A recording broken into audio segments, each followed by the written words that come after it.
Escravidão, dívida e complexo de vira-lata. Ensina-se nas escolas. O Brasil foi um dos últimos países a abolir a escravidão.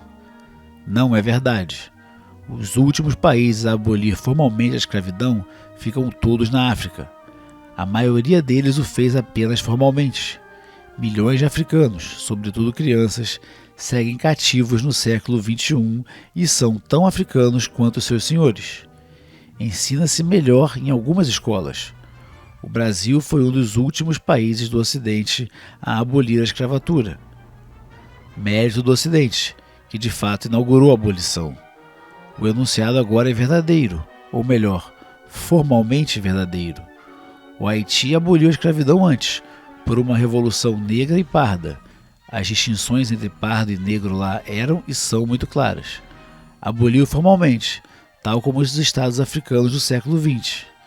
Se há pouca escravidão atual no Haiti, não é por falta de tradição escravocrata, presente por muito tempo após a abolição formal, remanescendo como vassalagem. Esses enunciados fazem parte da tradição autodepreciativa, vira-lata, como se o Brasil fosse um país atrasado que se prendeu a um regime de divisão do trabalho desumano e arcaico até o último momento. Teria, portanto, uma dívida a resgatar por esse apego ao trabalho servil. Ora, se há dívida pela escravatura, ela é universal. O Brasil não é um devedor maior, até porque, se a escravidão no país não era tão branda como desenhou Gilberto Freire, era das mais permeáveis, intercambiáveis. E assim o era pelo forte e tradicional apego dos africanos ao regime. O sonho do africano e afrodescendente aqui estabelecido era comprar a própria liberdade e, em seguida, tornar-se senhor de escravos. Milhares conseguiram tal intento, e a maioria deles não queria o fim da escravatura. Quando se revoltavam, geralmente desejavam reformá-la em benefício próprio, de seu grupo, como se deu no Haiti. Tanto era permeável e intercambiável a escravidão no Brasil, que muito poucos foram diretamente contemplados pela abolição formal. Há uma dívida dos descendentes dos senhores para com os descendentes dos escravos? Admita-se, por hipótese, que sim. Em primeiro lugar, não pode ser paga pelo Estado, pois o Estado não produz riqueza.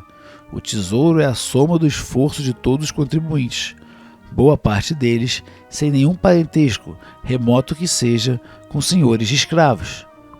É preciso apurar então quem são os descendentes dos senhores, os devedores no caso. Dívidas privadas devem ser assumidas por herdeiros privados. Exclua-se de início todos os descendentes de imigrantes pós-independência, com exceção de uns poucos alemães estabelecidos no sul da Bahia e no Rio Grande do Sul, e casos isolados. Não tiveram escravos.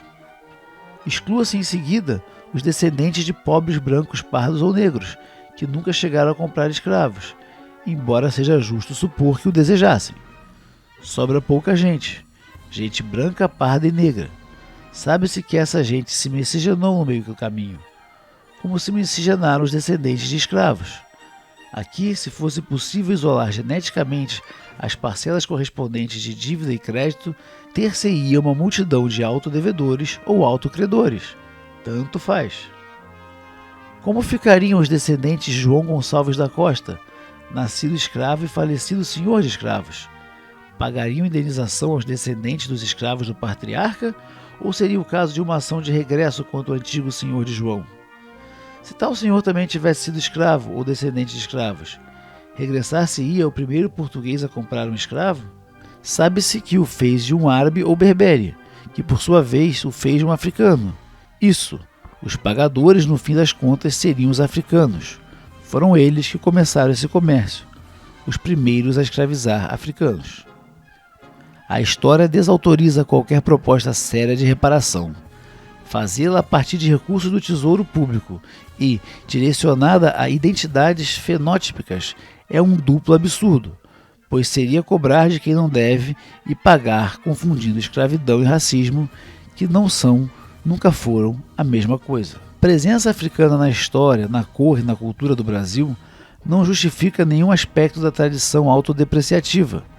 Houve jornais de países vizinhos em tempos recentes e portugueses metropolitanos ressentidos em outros tempos que se referiram depreciativamente ao Brasil pelo fenótipo predominante, aos negrinhos, Felizmente, quando isso se repete, quando torcedores de times de futebol eslavos imitam macacos para irritar jogadores brasileiros, é uma atitude de fora, não uma rusga entre brasileiros, em geral orgulhosos da cultura e do fenótipo pardos.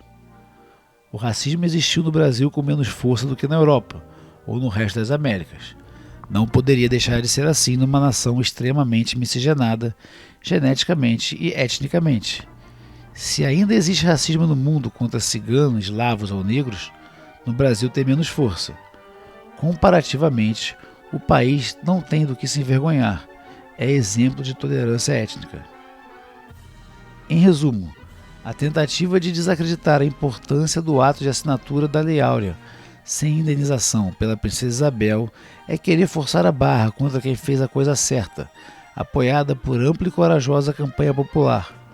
Os quilombos não foram, nem de longe, a mais importante forma de resistência negra, sendo incompreensível que figurem como símbolos maiores do orgulho afrodescendente, e não figurem como tais as revoltas organizadas de africanos. Por último, mas não menos importante, quem tornou possível o imenso tráfico humano de africanos foram outros africanos. A África de ontem e de hoje está longe de poder cobrar de quem quer que seja uma atitude contra a escravidão.